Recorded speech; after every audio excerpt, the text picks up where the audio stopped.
हाय बच्चों, अब आज हम शुरू करेंगे सॉल्यूशंस चैप्टर, जो कि 12th क्लास का एक टॉपिक है। ठीक है, सॉल्यूशन चैप्टर शुरू करने से पहले हमको ये पता होना चाहिए व्हाट इज सॉल्यूशन।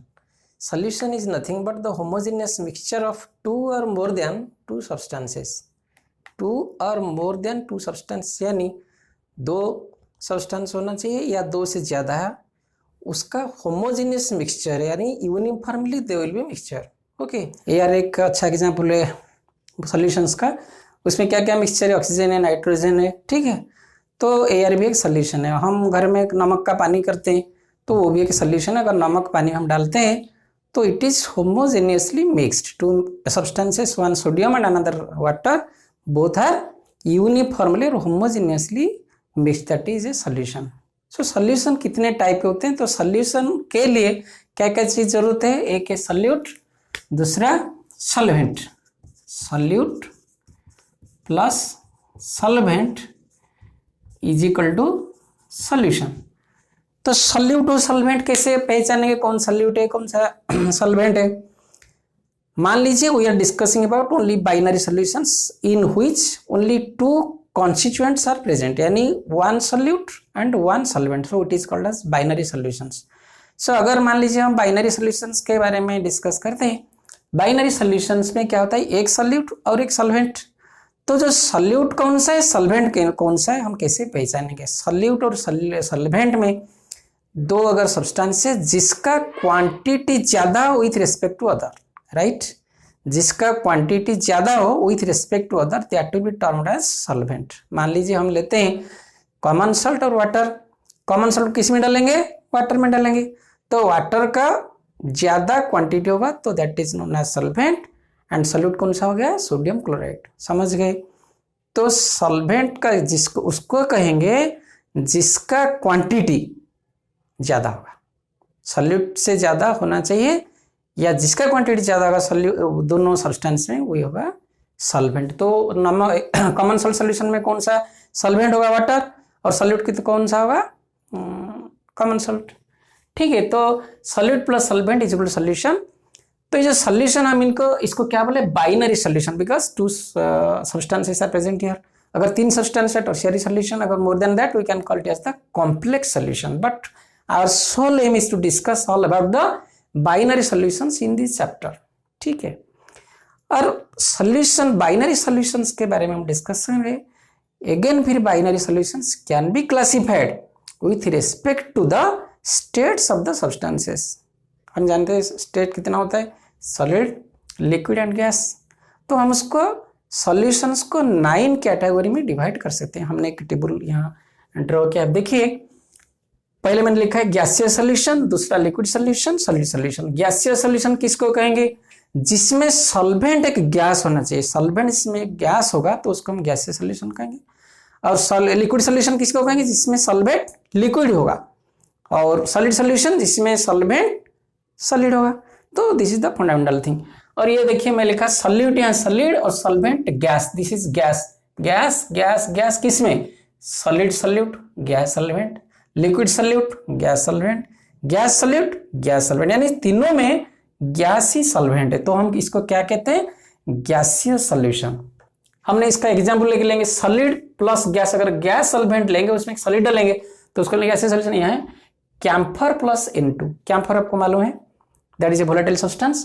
अगर कैम्फर को हम N2 गैस में डिजोल्व करेंगे तो it will dissolve, so that is known as a गैसीय solution, solid plus gas. Second क्या है? Liquid plus gas.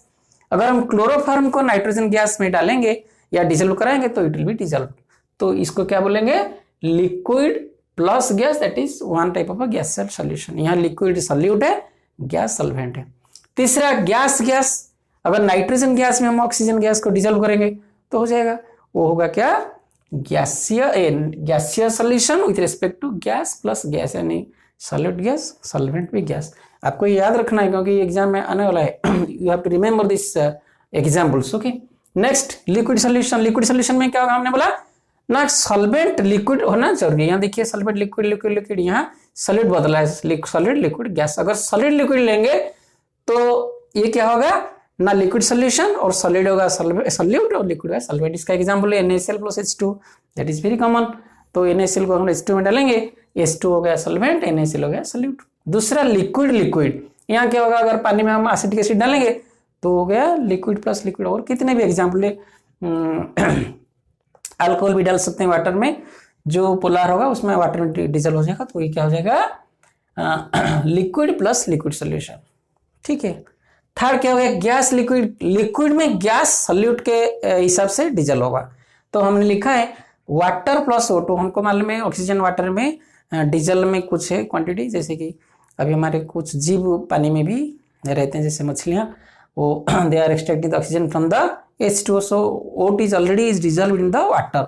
तो यहाँ O2 क्या हो गया गैस, H2O क्या हो गया solvent, this is solute, this is solvent, तो दिस इज लिक्विड सोल्यूशन। और एग्जाम्पल हम जब थम्स अप पीते, कोका कोला पीते हैं, तो उसमें क्या पानी में क्या है, एरेटेड वाटर में क्या है CO2 कार्बन डाइऑक्साइड भी गैस, उसमें क्या है डिजल्व्ड है, तो ये भी हो गया क्या लिक्विड सोल्यूशन। आप समझ गए, you have to remember all this example. Third solid solution, solid solution means solvent will be all the solids here, solid, so you have solid, liquid, gas, solid plus solid, copper plus gold, copper क्या होता है gold में diesel होता है, copper displaces gold, तो copper अगर हम डालेंगे तो कॉपर क्या होगा गोल्ड में डीजल हो जाएगा, it will form a solution that is solid solution. Then liquid solid में डीजल होगा। हम अगर मर्क्यूरी लेंगे, मर्क्यूरी का अमलगम उसको क्या सोडियम पर डालेंगे तो ये सोडियम में क्या हो जाएगा डीजल हो जाएगा, क्योंकि सोडियम सॉलिड है और अमलगम मर्क्यूरी लिक्विड है। दिस लिक्विड इज सॉल्यूट और सोडियम इज क्या है सॉल्वेंट, तो this is known as liquid solid solution. अब लास्ट वन गैस सॉलिड, अगर पैलेडियम या प्लैटिनम लेंगे हम एज सॉल्वेंट, उसके ऊपर H2 इज एडजर्व्ड, क्वाइटली एडजर्व्ड, हम बाद में उसको पढ़ेंगे व्हाट इज एडसर्प्शन एंड एब्सॉर्प्शन। तो H2 इसमें क्या होगा एडजर्व हो जाएगा, तो एडजर्व हो जाएगा, so H2 will act as a solute and it will act as a solvent. आप समझ गए, you have to remember all this examples and these are the solution. लेकिन हम इस सॉल्यूशन चैप्टर में सबसे ज्यादा डिस्कस करेंगे किसका, लिक्विड सॉल्यूशंस के बारे में डिस्कस करेंगे, यानी binary solutions with respect to liquid solutions will discuss elaborately. अब देखिए ये लिक्विड सॉल्यूशंस क्या है। लिक्विड सॉल्यूशंस हम उसको क्लासीफाई दो तरह में क्लासीफाई कर सकते हैं। दो तरह क्या है, एक है polar plus polar, non polar plus non polar. एक डेफिनेशन है like dissolves like, like dissolves like means polar dissolves polar, non polar dissolves non polar. अब देखिए यहां मैंने लिखा polar plus polar, NaCl plus H2O, alcohol plus H2O, NH3 plus H2O, this is solid plus liquid, liquid plus liquid, gas plus liquid, ये तीनों हो गया। देखिए आप देख रहे हैं आप, तो ये polar NaCl polar, H2O polar, alcohol polar, H2O polar, NH3 polar, H2O polar. Polar में पोलर आसानी से डिजल्व हो सकता है, पोलर सब्सटेंस के अंदर आसानी से पोलर सॉल्यूट डिजल्व हो सकता है। पोलर सब्सटेंसेस क्या है, आप जब बॉन्डिंग केमिकल बॉन्डिंग पढ़ोगे तो वहाँ पोलर क्या है आपको पता होगा, नहीं तो आप देख लेना केमिकल बॉन्डिंग चैप्टर, उसमें देख लेना व्हाट इज पोलर सब्सटेंसेस। तो यहाँ non polar I2 iodine solid अगर हम बेंजीन में डालेंगे तो ये क्या है non polar solid, non polar solvent. यहाँ बेंजीन हम ले रखे हैं सॉल्वेंट एज नॉन पोलर, यहाँ वाटर पोलर सॉलिड हम ले रखे हैं। I2 सॉलिड आयोडीन क्या होगा इसमें डिजल हो जाएगा, that's non polar. CCl4 carbon tetrachloride plus benzene, ये भी नॉन पोलर, ये भी non polar. O2 plus benzene, this is also non polar. ठीक है, ये सॉलिड लिक्विड गैस, तो हमको याद रखना चाहिए लाइक डिजल्व्स लाइक, तो जो लाइक होगा वो लाइक में डिजल होगा, यानी पोलर में होगा, नॉन पोलर में होगा। हम अगर पोलर में नॉन पोलर डालेंगे, मान ली H2 में CCl4 डालते हैं, तो it is very difficult to dissolve, it is very difficult to be dissolve, क्योंकि this is polar and this is non polar. आप समझ गए। अब हम क्या यहाँ डिस्कस किए, एक हुआ सॉलिड लिक्विड गैस लिक्विड। हम अभी लिक्विड सॉल्यूशंस के बारे में डिस्कस कर रहे हैं, जो हम अभी एलाबोरेटली डिस्कस करेंगे। आपको समझ आ गई बिल्कुल बात। हम अभी चलते हैं, ये जो सॉल्यूशंस हैं इसका कॉन्सेंट्रेशन कैसे एक्सप्रेस किया जाता है। Concentration that is very much important. हम जब कॉन्सेंट्रेशन, मान लीजिए हम कॉमन सॉल्ट को पानी में डाले, कितना डाले अगर पानी लेते हैं उसका कॉन्सेंट्रेशन क्या, how will measure it, its strength concentration कैसे मापेंगे इसको। तो there are many systems how will measure the concentration of the solution, sorry, expressions of concentrations of the solution, so that we will discuss, right। अब देखिए the concentration of the solutions can be expressed in all these 8 ways I have written in this table। serial number 1 methods of expression of a concentration, number 1 is strength, इसका notation क्या है S और definition क्या है, grams of solute per litre of the solution, grams of the solute per litre of the solution. हम इसको अभी elaborate करेंगे, पहले हम इसको आप नोट कर लो और आप समझ लो, grams of solute per litre of solution, यानी 1 लीटर सॉल्यूशन में कितना ग्राम सॉल्यूट है, that represent the strength of the solution, that is S. Number 2 percentage, percentage मतलब आपको मालूम है in 100th parts, percentage means with respect to 100। तो उसने बोला है परसेंटेज ऑफ वॉल्यूम और mass, volume to volume, mass to mass, volume to mass और मास टू वॉल्यूम में भी, by both of solute per 100 parts of solution with respect to solution, with respect to solute with respect to solution. इसको अच्छी तरह हम discuss करेंगे। फिर उसके बाद 3 normality, that represents by n number of gram equivalents of solute per litre of the solution, 1 litre solution में कितना ग्राम इक्विवेलेंट सॉल्यूट प्रेजेंट है, तो उसको हम नॉर्मलिटी कहते हैं। चौथा मोलारिटी, मोलारिटी क्या है, that is represents as capital M number of moles of solute divided litre of solution, number of moles of solute per litre of the solution. उसके बाद molality, this is something different, you have to remember, this is important also in solution chapter, number of moles of solute with respect to और per kg of solvent not solution or 1000 gram of solvent not solution, everywhere solution, liter of solution, parts of solution, liter of solution, liter of solvent, but here kg of solvent not solution, here with respect to solution, solute with respect to solvent as indicated in the case of molality, that is small m, okay, we will discuss elaborately। number 6 parts per million, ppm, million means 10 to the power 6, तो how many parts of solute present per million parts of a solvent a solution in litre, million parts of solution not in litre, million parts of solution, sorry. Next 7 mole fraction, that is JI or XI we can tell no number of moles of solute divide by total number of moles of solute plus solvent, यानी solute और solvent का number of moles मिला के कितना होंगे with respect to number of solute present in that solution, so we can call it as the mole fraction। last one formality, that is represented as F number of formula mass of solute divided liter of the solution, number of formula mass of the solute present per liter of the solution। ये 8 तरह के हम express करेंगे अभी, हर एक का discuss what is strength, strength का problem करेंगे, हर एक का एक न्यूमेरिकल करेंगे, आप समझ जाओगे अच्छी तरह। तो पहले हम क्या डिस्कस करेंगे, strength, strength is nothing but grams of solute per litre of solution. यहाँ देखिए strength is equal to amount of solute in grams divided volume on litre of the solution, this is the formula.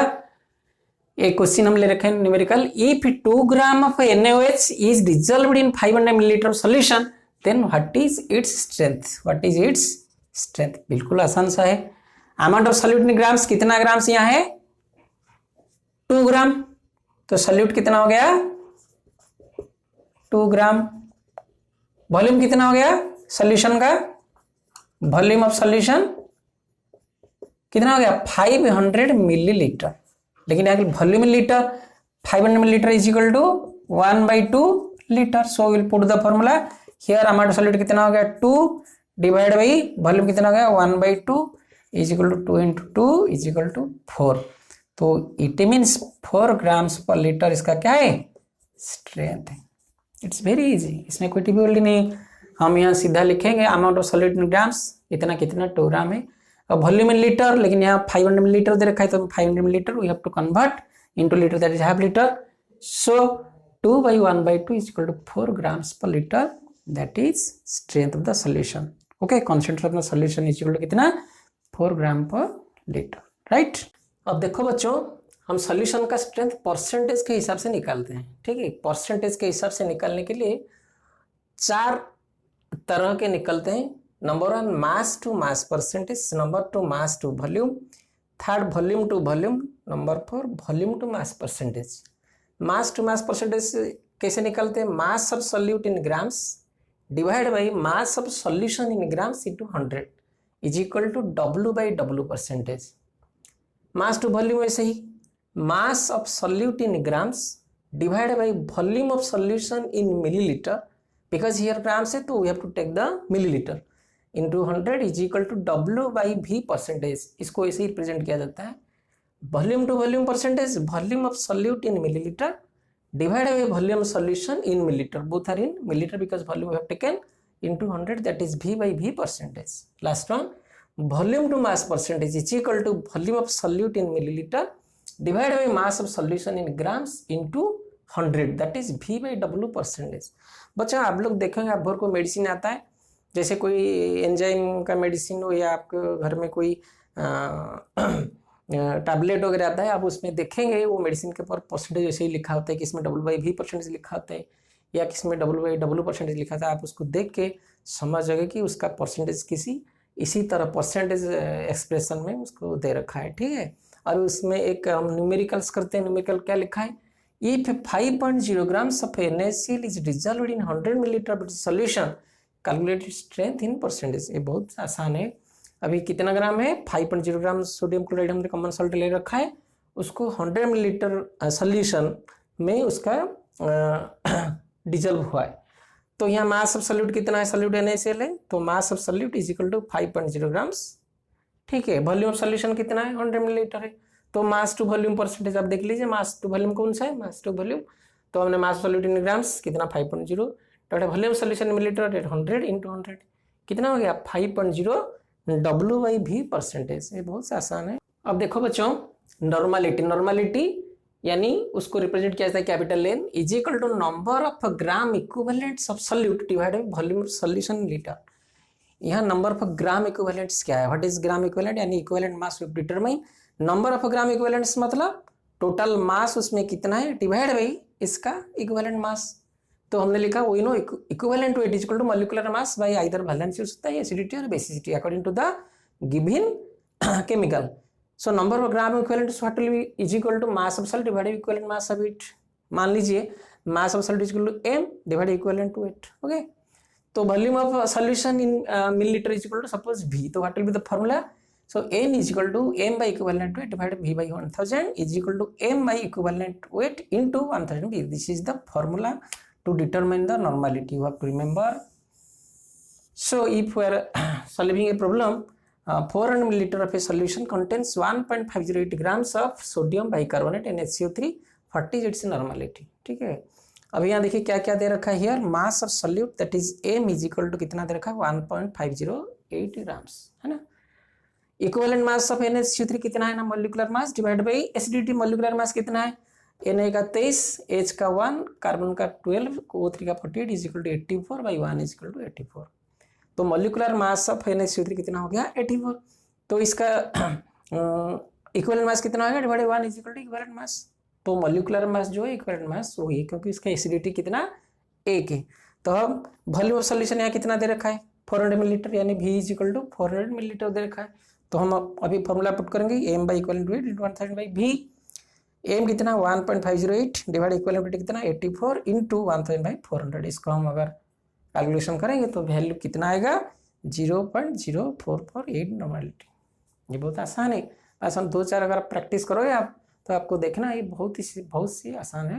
अब देखिए बच्चों, molarity कैसे निकाला जाता है, solution का strength in terms of molarity. Molarity is equal to number of moles of solute per volume solution in litre.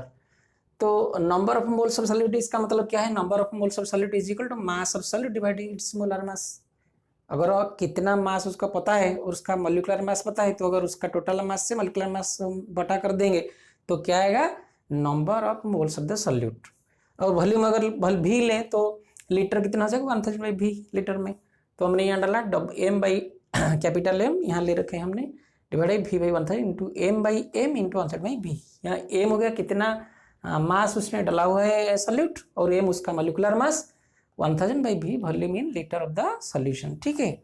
अब यहाँ देखिए हमने एक प्रॉब्लम सॉल्व किया है, calculate the molarity of sodium carbonate solution in which 2.62 grams are dissolved in 600 millilitre solution. तो volume solution कितना दे रखा है 600 मिलीलीटर, उसमें कितना है 2.62 gram of sodium carbonate. 2.62 gram sodium carbonate कितना उसका नंबर ऑफ मोल्स होगा, तो पहले सोडियम कार्बोनेट का हम क्या निकालेंगे मोलिकुलर मास। तो सोडियम कार्बोनेट का मोलिकुलर मास कितना है 106।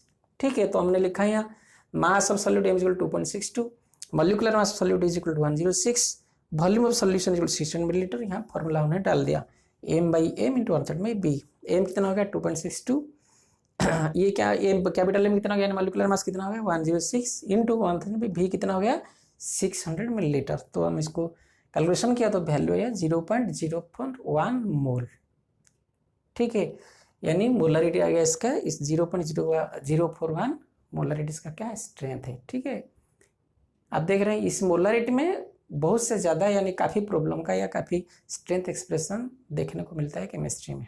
ठीक है बच्चों, you see molarity, this is very important expression concentration in the solution chapter because we will use in the later stage of this molality. Okay, so molality is equal to number of moles of solute divided by mass of solvent in kg। हमने अब तक जो पढ़ा है उसमें लिखा था volume of solution litre, यानी सॉल्यूशन का बात आता था नीचे जब हम डिनोमिनेटर की बात करते थे वहाँ सॉल्यूशन आता था, लेकिन यहाँ क्या रखा है सॉल्वेंट दे रखा है और इन केजी दे रखा है। आप समझ रहे हैं, तो mass of solvent in KG, उधर क्या था volume of solution in litre, वो बहुत बड़ा डिफरेंस है।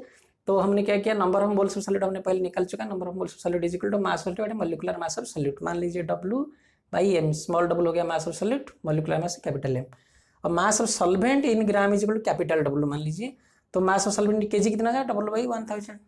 ठीक है, अब यहाँ हम फॉर्मूला डालेंगे तो W/M यानी number of moles of solute divide by capital W/1000, that is mass of solvent in KG is equal W/M into 1000 by capital W। ये हो गया इसका फॉर्मूला मोलालिटी का। ठीक है, अभी जो मोलालिटी का हमने फॉर्मूला लिखा, आप इसमें देखिए क्या है, क्यों मोलालिटी हमें बताया, इसका क्या इंपॉर्टेंस क्या है। जो मोलारिटी हम निकाले और नॉर्मली निकाले सभी में नीचे क्या था सॉल्यूशन का हमने लेते थे वॉल्यूम, और यहाँ लिए mass of solvent in KG. तो you have to remember the effect of temperature will not have any influence on this molality, यानी molality does not depend upon the temperature change, यानी टेम्परेचर अगर बदल जाएगा किसी का स्ट्रेंथ अगर molality में है इसकी सॉल्यूशन का चेंज नहीं होगा। अगर हम लेते हैं मोलारिटी में या नॉर्मलिटी में दैट विल चेंज, क्योंकि हम जानते हैं टेम्परेचर बदलने से volume of solution change but mass of the solute और solution never change, because mass कभी बदलता नहीं, बदलता क्या है वॉल्यूम बदलता है। इसलिए अगर हम मास लेते हैं यहाँ mass number of moles of solute यानी दिस इज एक्सप्रेस्ड इन मास, और mass of solvent in KG, तो मास कभी बदलेगा नहीं, टेम्परेचर बढ़ जाए या टेम्परेचर घट जाए मास किसी का नहीं बदलेगा, लेकिन वॉल्यूम बदल जाएगा। वो जब हम लिए कंसंट्रेशन उसमें वॉल्यूम लिए थे, तो अगर टेम्परेचर लेते हैं तो उसका क्या होगा वॉल्यूम बदलता है, यानी कॉन्सेंट्रेशन में भी varied, but here this concentration remain constant if will change the temperature. This is important, you have to remember, we will use it later on. Problem है calculate the molality of potassium carbonate solution which is prepared by dissolving 2.51 gram of it in 1 liter solution, density of solution is 0.85 gram per millilitre. हमने क्या here mass of solute कितना दे रखा है 2.51 ग्राम। ठीक है, molecular mass of K2CO3 हम निकाल देंगे, ये होगा 138। मास ऑफ सॉल्यूशन हमको निकालना पड़ेगा क्योंकि मास ऑफ सॉल्वेंट निकालने के लिए mass of solution minus mass of solute, तो मास ऑफ सॉल्यूशन कितना 1 लीटर समान 1000 millilitre into 0.85, this is density gram per millilitre, तो कितना होगा 850। हमको मालूम है mass is equal to density into volume, हमने आपको पढ़ा है mass is equal to density volume, या हम जानते थे D is equal to M/V। Density कैसे निकालते थे मास पर इंटू वॉल्यूम, तो वॉल्यूम को डेंसिटी में गुणा करते हैं तो कितना होगा मास आएगा। तो हमारा मास कितना हो गया, mass of solution is equal to 850 gram. तो मास ऑफ सॉल्वेंट कितना हो जाएगा mass of solution minus mass of solute, तो मास ऑफ सॉल्यूशन कितना हो गया 850, सॉल्यूट उसमें कितना है 2.51, तो मास ऑफ सॉल्वेंट कितना होगा 847.49 ग्राम। ठीक है, अब हम फॉर्मूला डाल देंगे तो W/M into 1000 by capital W कितना 2.51 divided molecular mass 138 into 1000 divide by mass of solvent कितना है 1847.49। इसको आप कैलकुलेशन करेंगे तो आंसर आएगा 0.0214 small a, molality is represented in small a. समझ गए। अभी जब हम आगे पढ़ेंगे ये मोलालिटी का बहुत सारे हम एक्सप्रेस करेंगे कॉन्सेंट्रेशन में। इसको आप अच्छी तरह याद रखना। तो देखिए बच्चों, concentration with respect to mole fraction, it is represented as x i. हम उसको लिख सकते हैं x i equal to n A by n A plus N B, x B equal to n B by n A plus N B. N A क्या है? Number of moles of solute A. मान लीजिए एक solution है, उसमें solute ए है, solvent B है, तो number of moles of solute को हम एन ए रिप्रेजेंट करते हैं, और number of moles of solute B, sorry solvent B, हाँ solvent, this is solvent not solute, this is solvent, solvent B, number of moles of solvent B कितना है? N B. तो total number of moles of solute and solvent कितना हो जाएगा? N A plus N B. ठीक है, total number of moles of solute and solvent कितना हो जाएगा? N A plus N B. तो मोल फ्रैक्शन क्या है? एन है यानी number of moles of solute divide by total number of moles of solute and solvent. वैसे ही मोल फ्रैक्शन ऑफ सॉल्वेंट कितना हो जाएगा? Number of moles of solvent divide total number of solute and solvent moles present in the solution. और ये याद रखना है, X A plus x be always one, यानी mole fraction of a solute plus mole fraction of solvent always will be 1. This is the formula we have to remember. So हम एक ये करने का problem, calculate the mole fraction of C2H6O2 ethyl alcohol glycol, ethylene glycol in its solution if it is present 20% mass of it solution. 20% mass of it solution means solution का जो मास होगा उसका 20% मास, तो इसका मतलब सॉल्यूशन का मास कितना है? 100 है। हम ले लेंगे टोटल मास ऑफ सॉल्यूशन कितना? 100 ग्राम। उसमें सॉल्यूट कितना है? 20 ग्राम, यानी एथिलीन ग्लाइकल कितना है? 20 ग्राम। तो मास वाटर कितना हो जाएगा? अगर एथिलीन ग्लाइकल का सॉल्यूशन में, तो उसमें वाटर यानी सॉल्वेंट का कितना हो जाएगा? 100 माइनस 20 कितना हो जाएगा? 80 ग्राम से हो जाएगा। समझ गए? तो सॉल्यूट का हो गया 20 ग्राम, सॉल्वेंट का हो गया 80 ग्राम। तो हम molecular mass of ethylene glycol कितना है? 62। तो नंबर ऑफ मोल्स ऑफ CH2 एथिलीन ग्लाइकल कितना हो जाएगा? 20/62, यानी mass divide by molecular mass कितना हो गया? 0.322। ठीक है, मॉलिक्यूलर मास वाटर कितना? 18। Number of moles of H2O कितना हो जाएगा? 80/18, क्योंकि 80 ग्राम इसमें, 80/18 कितना हो जाएगा? 4.444। तो हमको Na मिल गया, Nb मिल गया, तो हम यहाँ कैलकुलेशन कर सकते हैं। सो मोल फ्रैक्शन ऑफ C2H6O2 यानी Na equal to Na by Na plus Nb, ये कितना हो गया? 0.322 divide by 0.322 plus 4.444 is equal to 0.068। अगर कैलकुलेशन करेंगे ये वैल्यू आएगा। तो ये किसका हो गया?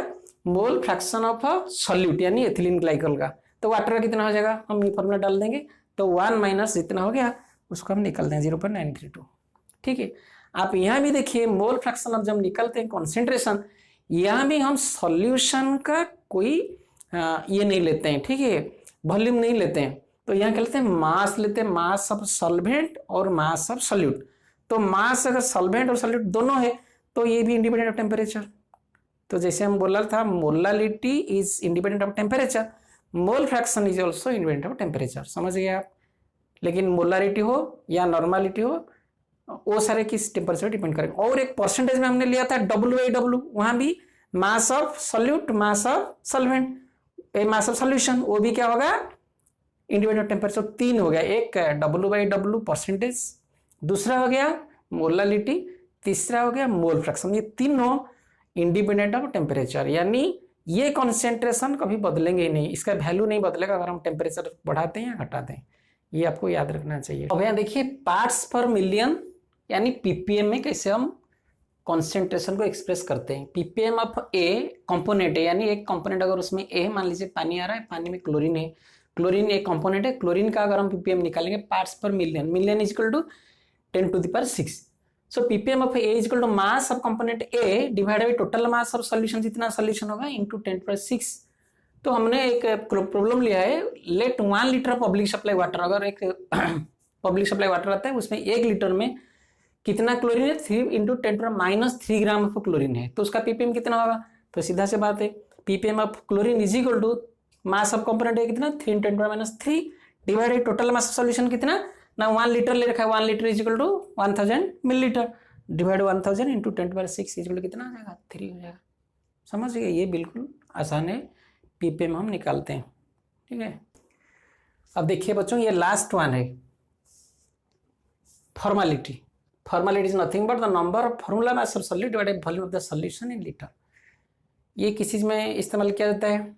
जैसे हमारा आयोनिक कंपाउंड से NaCl KCl, अगर हम इसका जब सॉल्यूशन बनाते हैं, they does not stay as discrete molecules, वो क्या होते हैं, वो आयंस में कन्वर्ट हो जाते हैं, Na+Cl- K+Cl-। तो वहाँ मोल इस्तेमाल नहीं करते, हम वहाँ क्या करते हैं, ग्राम फार्मूला मास इस्तेमाल करते हैं। समझ गए। अब देखिए बच्चों, this is something important, because हम जब प्रॉब्लम सॉल्व करेंगे तो हमको रिलेशन अच्छी तरह याद आना चाहिए, न्यूमेरिकल्स के लिए बहुत जरूरत है। जैसे inter relationship between concentration terms, पहला है normality is equal to molarity into acidity और बेसिसिटी। ये कैसे, ये बहुत आसान है। मान लीजिए हम सोडियम बाइकार्बोनेट के बारे में सोचते हैं। सोडियम बाइकार्बोनेट का मोलिकुलर मास कितना है, 84 है। इसका इक्विवेलेंट मास कितना है, वही 84, बिकॉज इसका एसिडिटी 1 है। तो मोलर मास इतना है, अगर इक्विवेलेंट मास उतना है तो उसका क्या होगा, कंसेंट्रेशन। अगर मोलारिटी में हम निकालेंगे जितना होगा, नॉर्मलिटी में निकालेंगे उतना ही होगा। समझ गए। अगर जिस सब्सटेंस का molecular mass is equal to equivalent mass, तो वहाँ नंबर ऑफ मोल्स और number of gram equivalents will be equal, तो उसका क्या हो जाएगा, molarity will be equal to normality. अगर उसका इक्विवेलेंट मास फर्क है, मान लीजिए Na2CO3, वहाँ क्या है, वहाँ मोलिकुलर मास और इक्विवेलेंट मास में फर्क है, क्योंकि molecular mass divided to Na2CO3 का समझ रहे हैं, एसिडिटी 2 है। तो यहाँ क्या हो गया, मोलिकुलर मास का आधा है इक्विवेलेंट मास, तो वहाँ फर्क हो जाएगा क्या ना, उसका नॉर्मलिटी। तो इसलिए normality is equal to molarity into acidity. आप समझ गए। दूसरा मोलारिटी भाई, मोलालिटी इज इक्वल टू ये relation mass of solvent in KG by volume of solution in litre, और हम उसको दूसरी तरह से भी एक्सप्रेस कर सकते हैं। अब देखिए मोलारिटी हम क्या किया, हमको क्या मालूम है, number of moles of solute divide by volume of solution in litre, divide by number of moles of solute divide by mass of solvent in KG. अगर ये कैंसिल हो गया बहुत, तो कितना रह गया, mass of solvent in kg divide by volume of solution in litre. ये mass of solvent in kg क्या है, mass of solution in kg minus mass of solute in KG. तो हमने लिखा mass solution mass of solute. Mass of solution को अगर हम density और वॉल्यूम में गुणा करेंगे तो मिल जाएगा density of solution into volume of solution. अब mass of solute in kg को क्या करेंगे हम, अगर मोल्स ऑफ सॉल्यूट लेंगे इनटू मॉलिक्यूलर मास गुणा कर देंगे तो भी वैल्यू निकल जाएगा। तो वो भी एक रिलेशन हो गया। ये रिलेशन हम वैसे ही निकाल सकते हैं, हम चाहेंगे तो ऐसे निकाल सकते हैं, लेकिन हमको याद रखना पड़ेगा, क्योंकि जब हम न्यूमेरिकल सॉल्व करेंगे जेईई या मेडिकल में, तो we don't have to find out all these things, because we have to only remember these relations or these relations, so that only directly we will apply and we will get the answer। ठीक है। अब last यहाँ पर number 3, molarity is equal to V by B percentage in density in 10 divide by molar mass of solute. Normality is equal to V by B percentage in density in 10 equivalent mass of solute. हम इसको ऐसे ही निकाल सकते हैं। हम देखें, मैं एक निकाल लेता हूँ, बाकी हम और निकालेंगे क्योंकि उसके इतना जरूरत नहीं है, हमको बस रिलेशनशिप याद रखना है। ठीक है। फिर भी हम एक निकालते हैं कैसे, मान लीजिए यहाँ molarity is equal to V by B percentage है ना, कैसे हुआ हम देखें। मोलारिटी का क्या है फॉर्मूला आप बताएं, number of moles of solute divide by volume of solution in litre. ये हमने किया था भाई। हम इसको कैसे लिखे थे, number of moles of solute क्या है, mass of solute divide by molecular mass of solute divide by 1000 by volume in litre, volume in millilitre, volume in millilitre, sorry volume in millilitre divide by 1000, volume in millilitre divide by 1000। हमने ये किया था m divide by m into 1000 by v हमने किया था। ठीक है, ये हमारा फॉर्मूला था। अब वो बोल रहे क्या है, v बाई परसेंट हम निकालेंगे, डिवाइड नीचे क्या रखना है, molar mass of solute, molar mass of solute. अगर हम इसको कन्वर्ट ऐसे करेंगे, देखेंगे क्या होगा। आप मान लीजिए ये हो गया क्या, मास of solute, mass of solute हमको नीचे क्या रखना है, molar mass of solute, molar mass of solute जो रिलेशन में हम यहाँ रखेंगे। तो ऊपर क्या ले जाएंगे हम, अगर इसको ऊपर ले जाएंगे क्या होगा, इंटू 1000 बाई v, राइट। तो ये क्या हो गया, mass of solute, mass of solute into divide by B into 100 into 10 हम लिख सकते हैं, कोई इसमें फर्क नहीं पड़ेगा। नीचे रह गया molar mass of solute, right. तब यहाँ क्या है, वॉल्यूम। वॉल्यूम हम क्या लिखते हैं, क्या लिखेंगे यहाँ, वॉल्यूम ऑफ क्या है, सॉल्यूशन इन मिलीलीटर, ये हमारा है। तो अगर हम इसको ऐसे ही करेंगे, मास ऑफ सॉल्यूट को वॉल्यूम में कन्वर्ट करना चाहिए, क्या होगा हमारा, तो volume of solute in millilitre into its density, क्योंकि हमको मालूम है M is equal to D into V, यानी मास निकलना है तो डेंसिटी वॉल्यूम के साथ मल्टीप्लाई करेंगे, तो इंटू डेंसिटी इंटू इधर क्या रहा 100 into 10 divide by volume of solution, volume of solution in also millilitre, right, in millilitre. और नीचे जो रहना था वो रह गया मोलर मास ऑफ सॉल्यूट। आप देखिए हम ये तीनों को लेते हैं, ये वाला और ये 100 लेते हैं, तो this is nothing but B by V percentage into density into 10 divide by molar mass of solute. आप समझ गए, ये नीचे वाले भी हम इसे निकल से नॉर्मेलिटी का हम उसको कन्वर्ट कर रहे हैं। ये सारे हमको इतना लफड़ा में नहीं पढ़ना है, बस we have to remember this relationship so that we can apply directly and we can solve the numericals, ठीक है। अब लास्ट दो है, मैं आपको बता रहा हूँ। अब बच्चों देखो, this is last one, number 5, between molality m and mole fraction x2 of solute we have to remember this relation, mole fraction of solute x2 is equal to m divided by 1 kg by m1 plus m. Here m is equal to molality, small m is equal to molality, m1 is equal to molecular mass of solvent, ठीक है। अगर हमको कहीं वैसे numericals आया तो हम directly formula put करेंगे, we can calculate the mole fraction of solute, right.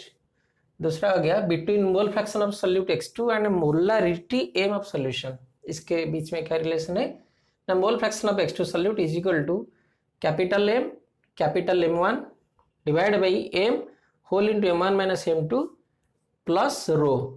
Here capital M molarity of solution, m1 molar mass of solvent in kg पर मोल, m2 molar mass of solute in kg पर मोल, रो है रो हो गया density of solution in kg पर litre, ठीक है। अभी देखिए मैं एक न्यूमेरिकल्स लिखा हूं यहाँ पे, आप समझ जाओगे।